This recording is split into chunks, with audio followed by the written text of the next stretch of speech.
Today I'm going to be doing a masterclass in the popular ingredient category, alpha hydroxy acids, to continue on this series I've been doing recently, which has been so well received by you guys. So showing you a step-by-step guide to using the most popular active ingredients in your skincare routine right now. So what is an alpha hydroxy acid or an AHA? You may have heard of acids being talked about in beauty literature online, but what are they really?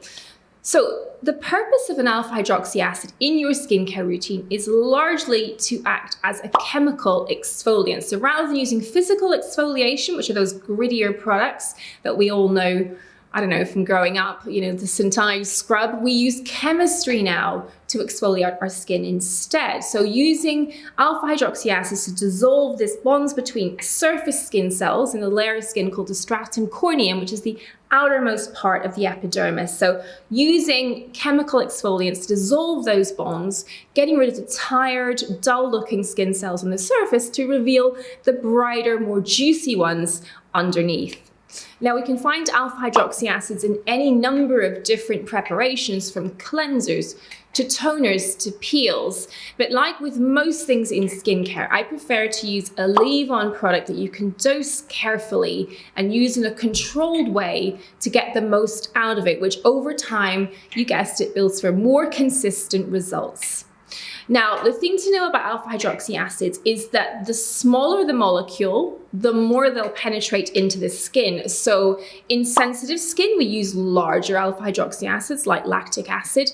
And in oilier or skin with deeper issues, we'll use something like glycolic acid, which is a much smaller molecule, so it can penetrate in more deeply.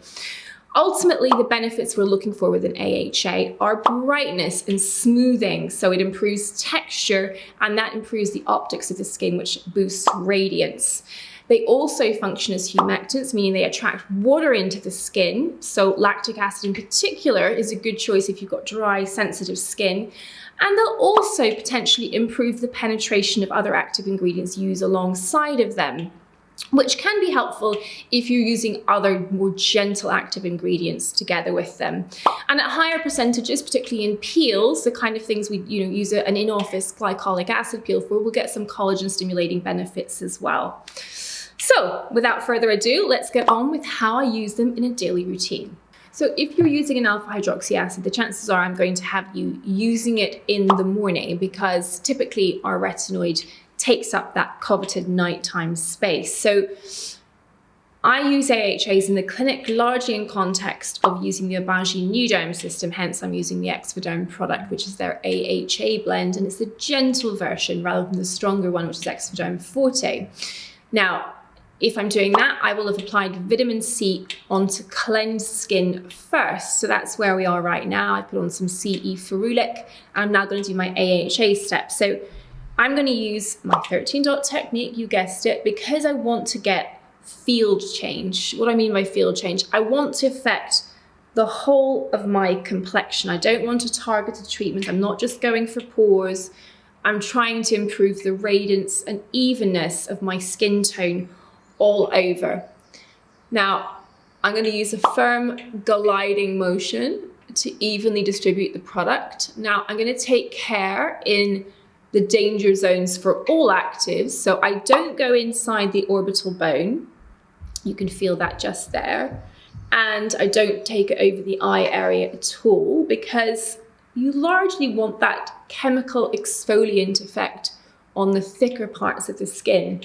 I do want it around my nose because I want to exfoliate the surface of the sort of thicker, more sebaceous tissue, but I don't let it build up in the creases of the nose the same way I approach retinoids. And I go near the mouth, but I certainly don't go right up to the vermilion border. And if you had fine lines and creases there, again, you'd want to consciously wipe those so that you don't get accumulation of products in areas where it's just going to sit there and irritate and cause redness.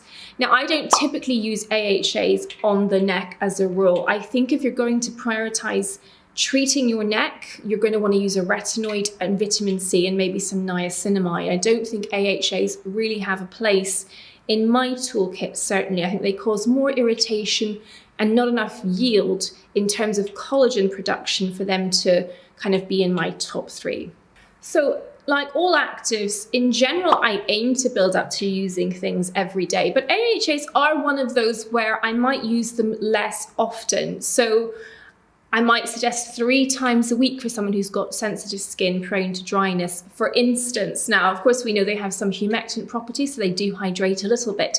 But in general, they're going to push your skin more towards irritation than not, even with the larger molecule preparations like lactic acid.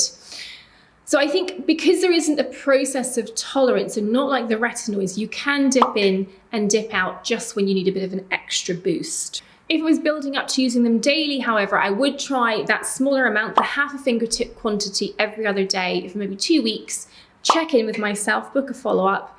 And if all was going well, I could build up to doing it daily. And then at 2 weeks after that, I would think about increasing the quantity. Now, you'll know your skin, you'll know where you want to be after 6 weeks and what quantity of AHA is enough. Now, when it comes to combining AHAs with other ingredients, I mean, certainly it's one of the groups that gets talked about a lot more in context of layering. And I suppose because there's the potential for them to increase the penetration of other active ingredients, they might be appealing if you're using other things that aren't that potent. So things like niacinamide are fine, vitamin C is fine, hyaluronic is fine. I don't tend to use AHAs in context of benzoyl peroxide. Doesn't tend to be much logic with that. If you're breaking out, you don't need AHAs, you need BHAs or azelaic acid, and benzoyl peroxide in itself should be used in isolation largely because it's quite irritating. Other things I wouldn't tend to use AHAs with, I never really use AHAs at the same sitting as you're using a retinoid. I think the potential for irritation is just way too high. And I think if you're using the right retinoid to some extent, AHAs become less necessary. AHAs and BHAs are often combined in a single formula. I guess the idea of different action acids can be appealing to some. Largely that's for the purpose of exfoliation.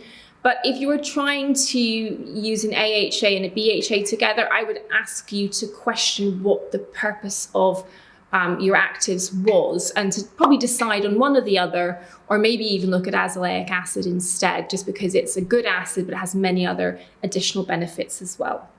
So there you have it, a detailed guide to how to use AHAs in your routine. And I'd like to emphasize the fact that when you're using AHAs, you must always follow up with sunscreen. So once you've layered your actives, be sure to use any moisturizer that you need for skin to stay comfortable and hydrated over the course of the day to negate any tendency for irritation, and then use your SPF. So a great group of ingredients. They are versatile, they give your skin an extra boost, they're great for radiance and for texture, and they play well with lots of other active ingredients as well. So great for a boost, great for a bit of extra glow, and I think for someone who doesn't have too much wrong with their skin but just wants to take their kind of brightness of their skin to the next level, it's a really good choice. So if you know a friend who is struggling with alpha hydroxy acids, please do share this video and help them achieve their skin goals. And yeah, I hope you found it useful. Please leave me any comments down below if I've missed something or not covered an area you would like me to cover, and I'll see you again soon. Bye for now.